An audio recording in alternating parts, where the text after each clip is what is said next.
السلام عليكم ورحمة الله وبركاته. أهلا وسهلا بيكم في مطبخ أكلات زمان. النهاردة هنعمل مع بعض الكنافة السادة من غير مكسرات ومن غير مهلبية، وتطلع معاكي حتة صينية كنافة تحفة، مقرمشة من بره وطرية من جوه واللون الذهبي التحفة ده.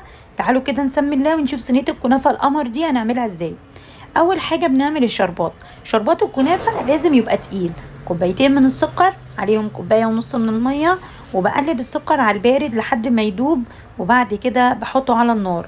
بيقعد حوالي على النار من 7 ل8 دقايق. وبعد كده بنزل بليمونة، عصير ليمون، واخر حاجة معلقة من السمنة البلدي، وهي دي اللي بتدي الحلويات ريحتها تحفة زي ريحة الحلويات اللي عند الحلواني بالظبط.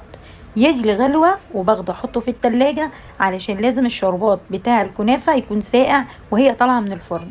الكنافة انا جايباها قبلها بيوم، كسرتها وحطيت كوباية كبيرة من السمنة، سمنة بلدي بقى تاكلي احلى كنافة.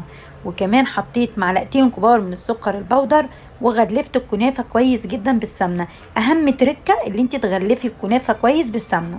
جبت الصينية بتاعتي وحطيت الكنافة كلها، وجبت صينية تانية وضغطت عليها كده، وحطيت رشة سمنة من على الوش، وبدخلها الفرن على درجة حرارة 180 في الرف الوسطاني، تطلع معاكي بالشكل القمر ده. بحط نص الشربات الأول، وبعد كده بقلب الكنافة وتطلع اللهم بارك.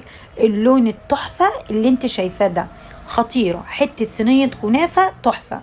انا بحبها تبقى طريه، تبقى كريسبي شويه من بره وطريه شويه من جوه. فبعمل ايه؟ بغطيها لمده ربع ساعه، وبعد كده اقدمها. شايفين الحلاوه؟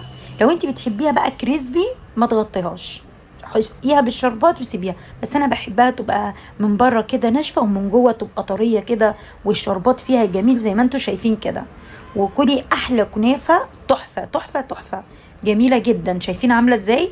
خطيره، مقرمشه من بره وطريه من جوه، حاجه كده اللهم بارك، خطيره. كده الكنافه بتاعتنا خلصت. ما تنسيش بقى لايك وشير وسبسكرايب، وتدوسي على الجرس اللي تحت عشان يوصلك كل الوصفات بتاعتنا اول باول. اشوفكم في فيديو جديد ان شاء الله.